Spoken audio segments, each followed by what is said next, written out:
Welcome to Kavitha recipe Tamil.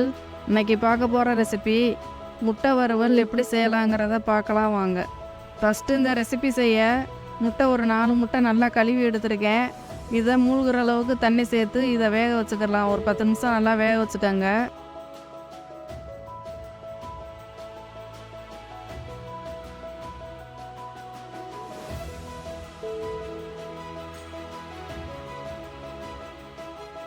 இந்த முட்டை கூட உப்பு சேர்த்து வேக வச்சுக்கலாம். இப்போ 10 நிமிஷம் ஆயிடுச்சு, முட்டை வெந்துருச்சு. இப்போ இந்த பாத்திரத்தில் இருக்க முட்டையை அதை தண்ணியை மாற்றிட்டு பச்சை தண்ணி சேர்த்து கொஞ்சம் நேரம் ஒரு 5 நிமிஷம் கழிச்சு இந்த முட்டையோட ஓட்டெல்லாம் எடுத்துடலாம். எடுத்துட்டு அதை 2ஆக கட் பண்ணி வறுத்து எடுத்துக்கலாம். இப்போ அதுக்கு மசாலா ரெடி பண்ணிக்கிடுவோம். இப்போ ஒரு தட்டில் மிளகாத்தூள் 2 ஸ்பூன், பெப்பர் தூள் ஒரு 1/2 டீஸ்பூன், தேவைக்கு ஏற்ற மாதிரி உப்பு சேர்த்துருக்கேன். ஏற்கனவே முட்டையிலையும் உப்பு சேர்த்துருக்கேன், அதுக்கேற்ற மாதிரி இதில் கூட்டி குறைச்சி சேர்த்துக்கோங்க. குழம்பு மிளகாத்தூள் ஒரு 1/2 டீஸ்பூன் இதில் சேர்த்து நல்லா தண்ணி ஊற்றி ஒரு திக்காக அந்த அளவுக்கு நல்லா பிசைஞ்சு வச்சுக்கோங்க.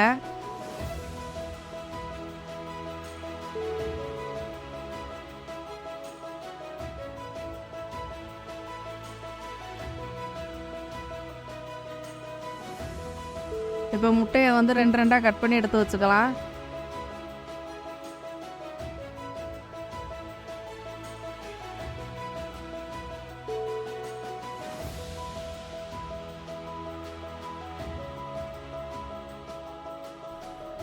இப்போ கலந்து வச்சுருக்க மசாலாவை அந்த முட்டையோடு சேர்த்து எல்லா பக்கமும் மசாலா சேரும்படி இந்த மாதிரி மசாலாவை தடவி எடுத்துக்கலாம்.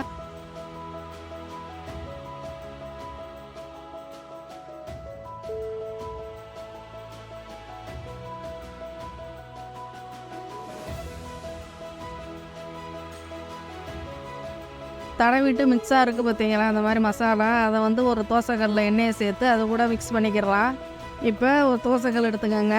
நல்லா ஹீட் ஆனதுக்கு பின்னாடி தேவைக்கு ஏற்ற மாதிரி எண்ணெய் சேர்த்துக்கலாம். எண்ணெய் சூடானதுக்கு பின்னாடி இந்த முட்டையில் தடவிட்டு அந்த மசாலா மீதி இருக்க மசாலாவை இது கூட சேர்த்து நல்லா அந்த எண்ணெயோடு நல்லா மிக்ஸ் பண்ணிக்கோங்க. அந்த மாதிரி வேஸ்ட்டு பண்ணாமல்.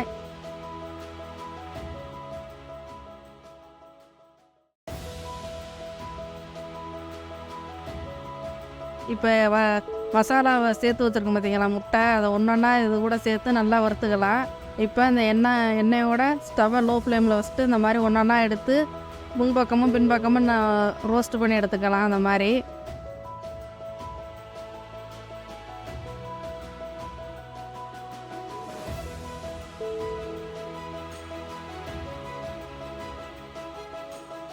இப்போ ஸ்டவ்வை கம்மி பண்ணிவிட்டு 2 பக்கமும் திருப்பி இந்த மாதிரி நல்லா வறுத்து எடுத்துக்கலாம்.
இப்போ நல்லா மசாலாலாம் நல்லா சேர்ந்து நல்லா மசாலா வாசனை போய் நல்லா ரோஸ்ட் ஆகிடுச்சு. இந்த மாதிரி இந்த அளவுக்கு இப்போ தட்டில் மாற்றி எடுத்து வச்சுக்கலாம்.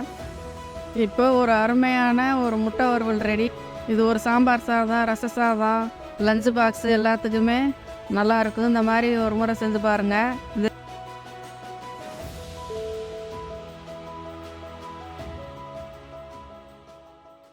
வீடியோ பிடிச்சிருந்தா லைக் பண்ணுங்கள், ஷேர் பண்ணுங்கள், சப்ஸ்கிரைப் பண்ணுங்கள்.